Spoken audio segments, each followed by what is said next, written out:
दिन बांधी मैन कुल मोतियान खरीदी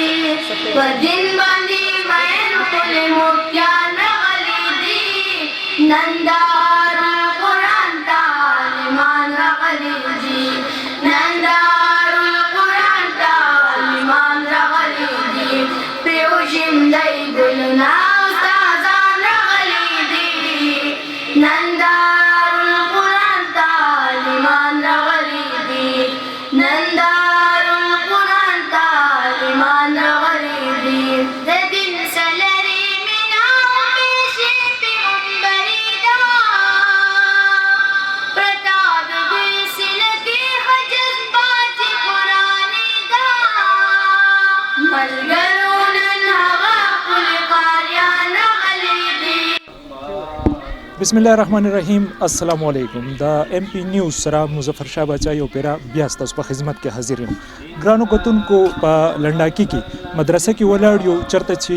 د ماشومانو ختمونه شو او یو لوی پروګرام شو چرته چې د ډیرو لرو زیونو نه راغلي عالمان هم پکې شرکت وکړو دې ټیم کې موږ سره ولاړ دی دغه مدرسې کم قاری صاحب چې د عثمان صاحب هغه سره ولاړ دی پښتنه دی کو چې څومره ماشومان دوی په کال کې تیاری او په هر کال کې دغه پروګرام بیا ارینج کول دغه سر تر رسول نو بدغه اخلا دوی سره خبرې کو السلام علیکم وعلیکم السلام ورحمت الله وبرکاته زموږ د کتونکو سره قاری صاحب خپل تعارف وکړي او بیا د خپل مدرسې په اړه کې موږ ته وایي چې څومره ماشومان فارغېږي دغه پروګرام تاسو کال په کال ارینج کوئ بسم الله الرحمن الرحیم اول خو موږ د جناب مظفر شاه صاحب او دغه ملګری دغه شکریا ادا کوو چې هغه د زه تراله لو موږ ټیم راکړلو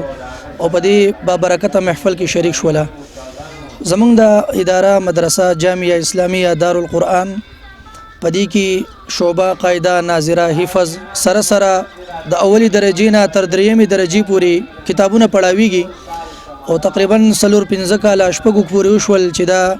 بنیادی خوده شوی دی الحمدلله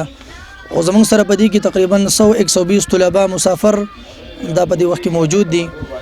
او هر کالی تقریبا دغه 20-25 کسان د حفظ د ناظری د دې زینه فارغيږي او دغه شانتي علمی درسي نظامی هم په دې کې شروع دي د دې مدرسې د دې ادارې طلبه الحمدلله داسې شته دي چې اوس هغه تقریبا سفارغ شول سفارغېدو ته نږدې دي بیا موږ د دې زینه چې کله سبقونه پوره کړي 3 درجې وي به خپل غټو مدرسو ته لیګو باقي علوم د خپل استادانو سره هغه زموږ د استادانو سره وي او د دې زینه فارغېږي کې د ماشومانو د اوسېدو هم پروګرام دی تاسو سره او جی تقریبا زموږ سره چې څومره طلبه دي ټول دلته رهایشي دي او د خواوشانه هم داسي 15 کسه 10 کسه دا په هر کال کې زموږ سره موجود وي او اکثریت طلبه زموږ سره دلته الحمدلله د لری زیدي د اګری دي اګری دي د دیر دي بر د کالام دي د مردان طرفونو دي د مختلفو علاقو خلق پاتې کیږي الحمدلله اور په خسته طریقې سره کتابونه سبقونه پڑھاویږي دلته د خواوشه علاقو یا تاسو چې څوک په دې ټیم کې زموږ په سکرین باندې ګوري څه پیغام لري سم میسج ورکوي هغه مو بس زموږ د طرف نه خو پیغام دادي چې په هر کور کې په کار دادا چې یو نه یو حافظ یو نه یو عالم د خامخا جوړ کړي شي ځکه د فتنو دور دی د فساد دور دی او داسې فتنې او فسادونه دي چې سړی پکې تور سپین او دارنګ چې کم دینو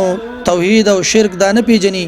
سم لار غلط لار نه پیژني نو په هر کور کې چې حافظ عالم وي او دې بیا د خپل قام د خپل اهل د خپل خپلوانو د غوي راهنمایي کوي او د سم لار خي زمونږ میشن هم دا دی چې په دې ملک د توحید او د سنت کارو شي بدعات رسومات شرکیات دا ختم کړي شي او خلک په یو صحیح طریقې باندې رواني او د ملک زمونږ د امن او د اصلاح یو غواره وګرځي دا زمونږ میشن دی ډېر مننه قاری صاحب زموږ سره د خبرو کولو او د ایم پی نیوز د پوره ټیم د طرفه د تاسو ته ډېر مبارک شي تاسو ته مبارک شي مهرباني شکریہ کتونکو تاسو زمونږ نننې پروګرام وکړو کم چې د لنډاکی مدرسې نه موږ تاسو ته خو خپل سکرین باندې تاسو وکړه چې دلته کې د ماشومانو ختمونه وکړل حافظان جوړ شول د ناظری ختمونه هم دلته کې وشول څنګه چې قاری صاحب خپل خبرو کې وي چې پکار دا چې د هر کور نه یو حافظ قرآن ضرور جوړ شي هغه به دغه طریقه باندې د خپل کور او د خپل محله د خپل معاشره بدی کې به یو ښه کردار ادا کړي یو بل پروګرام پوری خپل قربا مظفر شاه بچلا اجازه ورکړي د لوی الله پامان